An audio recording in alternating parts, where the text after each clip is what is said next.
or the words spoken through them. All figures of people generated through the ectoplasm of another person are from the transition or earthbound level, or are created from the mind of the medium. This is not to be scoffed at, as the power to create from the mind is a great one indeed. None of the space people from other levels of life are ever materialized through a medium. It is not possible to bring through ectoplasmic means anyone from beyond the Earth's force field.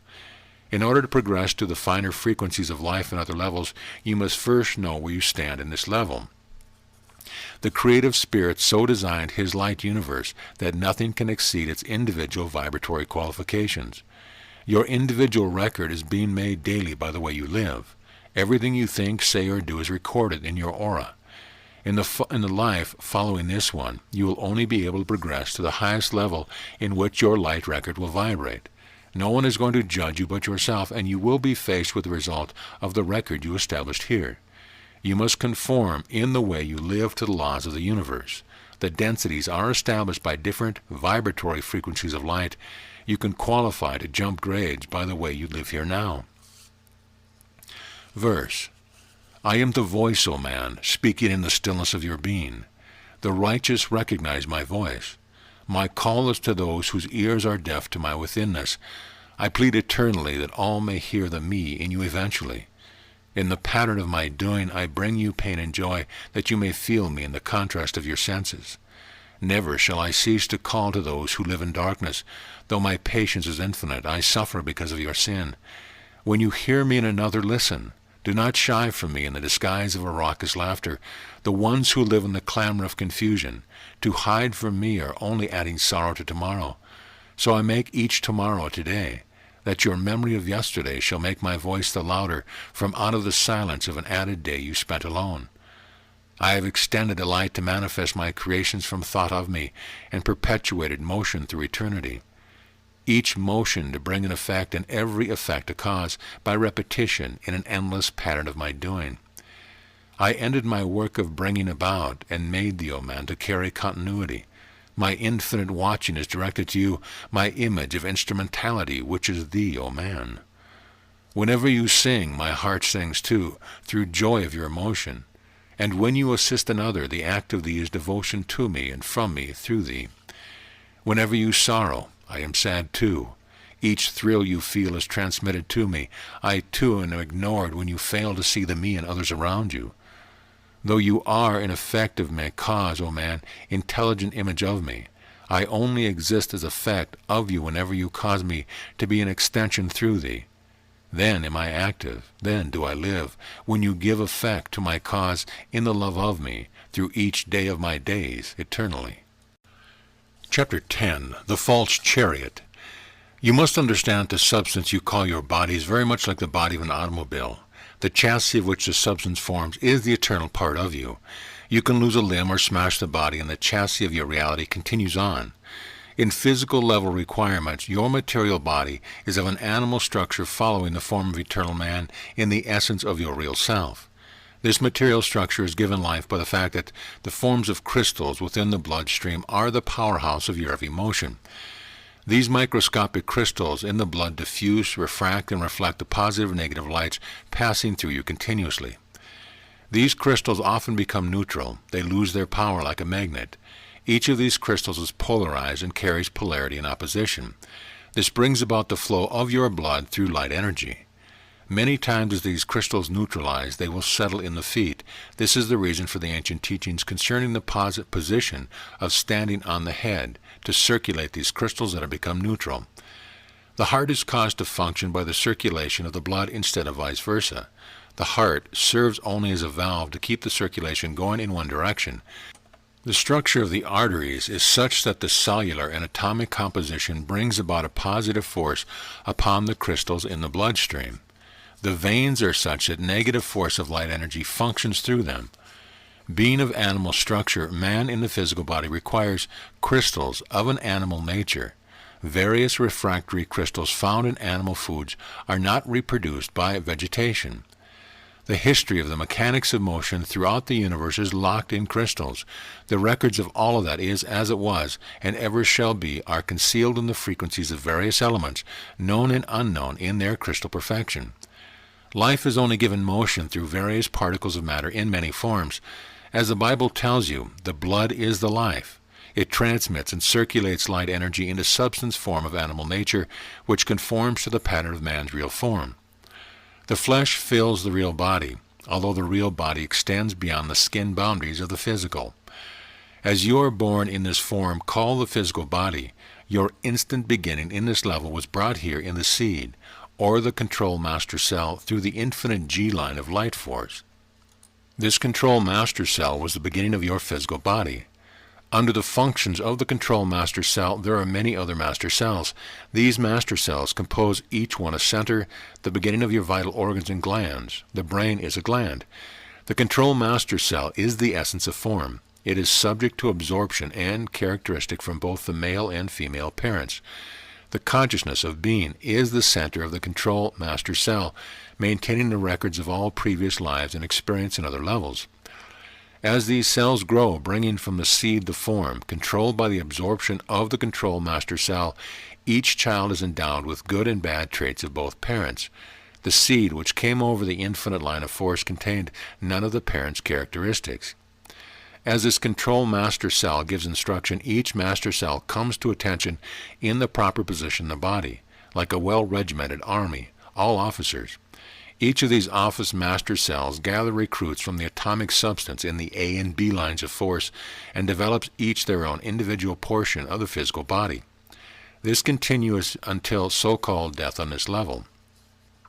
Roughly every 7 years, these master cells' intelligence, centering the organs and glands, are relieved by other officers. Roughly every 28 years, the control master cell is relieved by another, better qualified and more mature lines.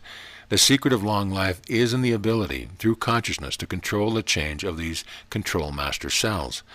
Some people have assumed that the mind of individuals is in the head, because through progressive conditioning they have been led to believe that the brain is the control of the mind.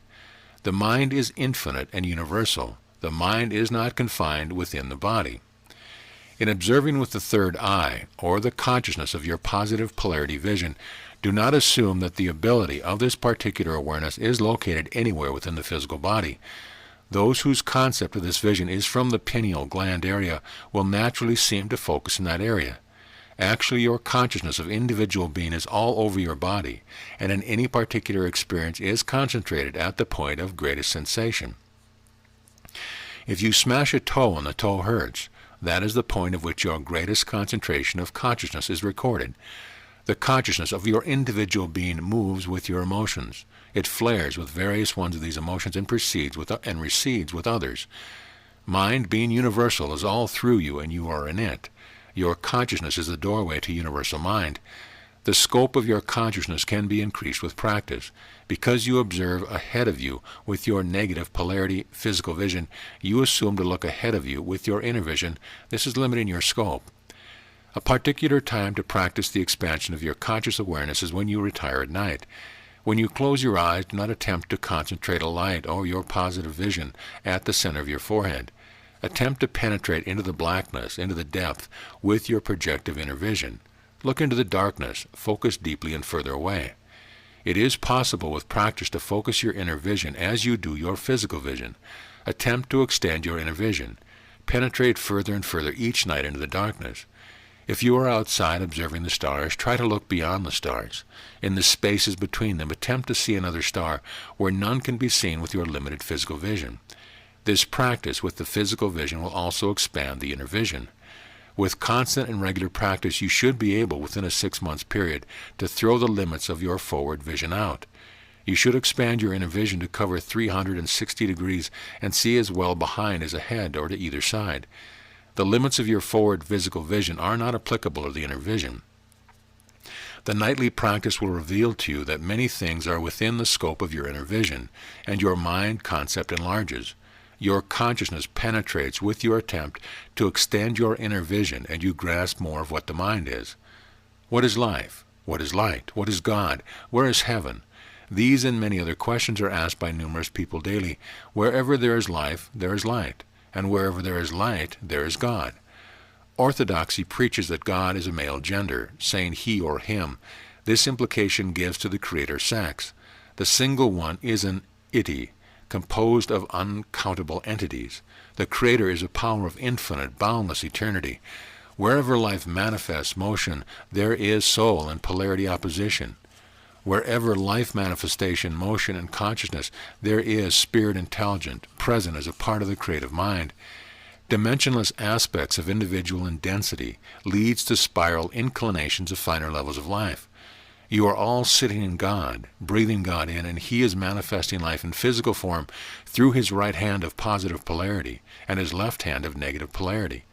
In between the uncountable billions of lines of light energy passing through you, there scientifically is God, insulating the oppositely polarized light energies from each other. Centering your consciousness individually, there is the staff of light and life eternal. Though God is still, the opposite light energies are in motion. When you move any muscle, light energy is the motive power. Light energy functions through the spirit. The single one is universal spirit, unseen, potent, supreme intelligence, composed of innumerable individual minds. When you record through any sense of smell, touch, taste, sight, hearing, thought, or being, it is the spirit of you that records the action. The substance of flesh is inert to sensing. The conscious mind of God is yours to use, like a universal library, but each must enter through his individual door to read the records. Mundane philosophies, scientific theories, or religious beliefs do not serve as keys to enter God's house. You each must individually open your own door, and when you do, you will discover first that you were inside all the time, but you are not aware of it. Few people who attend church understand the beginning of the church. The church building today is patterned after an ancient worship. Men and women originally assumed they had reached a state of being part of God, in the ultimate in the physical body. When the woman gave birth to a child, the man and the woman considered they had performed a creative act. This is the primary urge of all creation, to recreate. The understanding of what people was, the two things entered into the act of recreation. The male and female were essential to birth.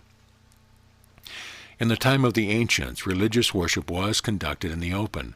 The ancient rites were conducted where a large rock pointed heavenward, symbolizing the projective male, and where another rock presented a cleavage representing a female. These phallic rites were conducted in reverence, although modern history would lead us to believe that they were sex orgies. The rites were worship in the most sincere form. The church buildings today still present the spire to heaven as a symbol of the projective male. The double open doors will represent the cleavage, the receptive opening of the female. Modern society does not understand sex and its relation to religion. They cannot be separated. The act of bringing a child to birth is not the part of the parent's choice. It is a choice of the child that brings it to birth through the parents. Although many would try to prevent having children, those who are qualified will have children in spite of themselves. Throughout history, sex has been mentioned more than any other subject. The Bible is full of it. Everyone wants to be in on the act because it is a natural, conductive method of recreation. Naturally, when any predominant thought is brought forth, there is always opposition. Those who oppose the recreative act choose to isolate themselves and become ascetics. This is their choice because primarily they do not feel responsible for bringing new life from the old. Many of these so-called masters that have isolated themselves from society are fakes. They are escapists. They are looking for a way out of the responsibility of life. They have no reverence toward anything, although they would present a front to make others believe that they are sacred people. Throughout the universe, birth is a privilege of parents. It is the proof manifest that they are qualified to recreate with the Creator. Recreation is the essential progression of creation. Science is the art of measuring the ever-changing progression. The science converted to the destruction of today will only result in a disaster that will be a lesson for the future. Verse: O mortals cast in destiny of form, I center the light to guide your way. My light is not seen by those who observe only the density of figure. Neither can I violate the laws I have made in the wisdom of my eternal ways. I cannot but stay at rest with you, hoping that the best will reach for me, that I may bring your perception into the light. Man closes doors, man hides himself. He binds himself to possessions of dust, not realizing all is lost to him and lost to me. For only by the progression of thee do I progress. My parts are scattered throughout my boundless being. I move in many ways to fashion my completeness. Each part shall find the resurrection in me, though the time is recorded in the records lost in space. My eternity is only complete in the patience of myself and thee, and so I wait within, with the knowing that my beginning never end. O man, in the overcharging pattern of my thoughts I bring my creatures into being. In seeing motion all about, never doubt that I am there. For I am motion, change, and time, so that my rhyme of repetition may cycle all my parts. Your eyes reach out to see the stars, not realizing each has stars within. Though sin may barricade your way to me, change will be your sword to rend the veil, and I shall hail you in your victory over self. Though my time is not to me, time to you is meant to be a gauge to register progression in my ways. Motion is the me and thee, O man, to manifest a change, so that in time you may escape the rhyme of rebirth repetition and be timelessly the peaceful thought of me, eternally. End of chapter, end of book. This audio presentation of the Council of Seven Lights by George W. Van Tassel has been brought to you by audioenlightenment.com. Copyright 2014. All rights reserved.